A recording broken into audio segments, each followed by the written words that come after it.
ছেলে জানতো দিয়ে পুকুরি খাবি খা শিখেছিলাম না শিখে নাই। এরপরে আমরা শিখলাম ভাইয়েরা আমার কেমন করে কাঁঠাল দিয়ে বাজার বানানো যায়, বসের অভাব পূরণ করার জন্য কেমন করে বিশ্বে কাঁঠাল ব্যবহার করা। আমরা শিখলাম কত ধীরে।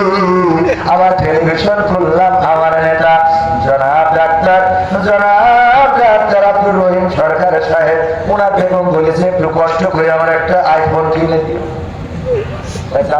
আইফোন কত কিনে দেবো, যদি না কিনে দাও তাইলে সংসার করবো না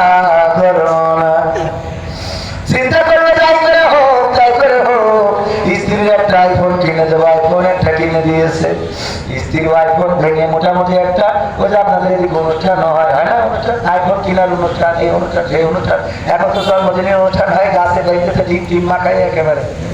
হ্যাঁ আছে না নাই? আজকালকার ছেলেরা বই নিয়ে আর বসে না, ও বাবা গুগলে সার্চ করিয়া পড়ি। কোরআন হাদিস ধরে না, আমার গাজীপুর গাইবান্ধার মেয়েরা ওই কোরআন পড়ে না, ও আল্লাহ টিকটকে ভিডিও ওরা করে। ঠিক না বেঠে? বলবো আইফোনের কথা বলে নি ভাইয়েরা আমার। আইফোন কষ্ট করে কিনেছে, বাক্স খুলেছে, ওই ধারে কি বলে বাক্স খুলা, তারপরে বাক্সটা খুলে যখন টেলিভিশন ঝুলেছে আইফোনটা নিয়ে খুব খুশি।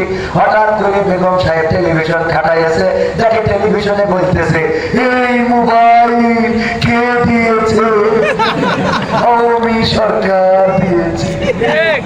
বলতেছে তোমার কাছে সব করে চাইলাম, তুমি জামাত করে কি করে আওয়ামী সরকারের ফোন এনে দিলে? ঠিক না? এই ফোন আমার লাগবে না, বুঝাইও পারে না কথা বলার সময় আন্দাজ পায় না। গার্মেন্টসে থাকে, প্রতিটা দিন মাথার ঘাম পায় করেন, কত পরিশ্রম, ওভার ডিউটি করে, পার্ট টাইম করে, এক ফ্যাক্টরি থেকে আর এক ফ্যাক্টরি অনেকে কাজ করে, দৌড়াদৌড়ি করে।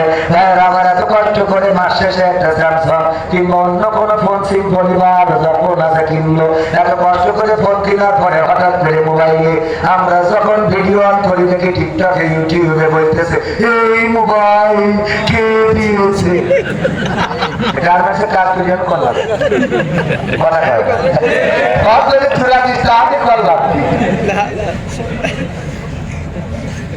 আর কয়টা দিন থাকলে বলতো এই বউ কে দিয়েছে?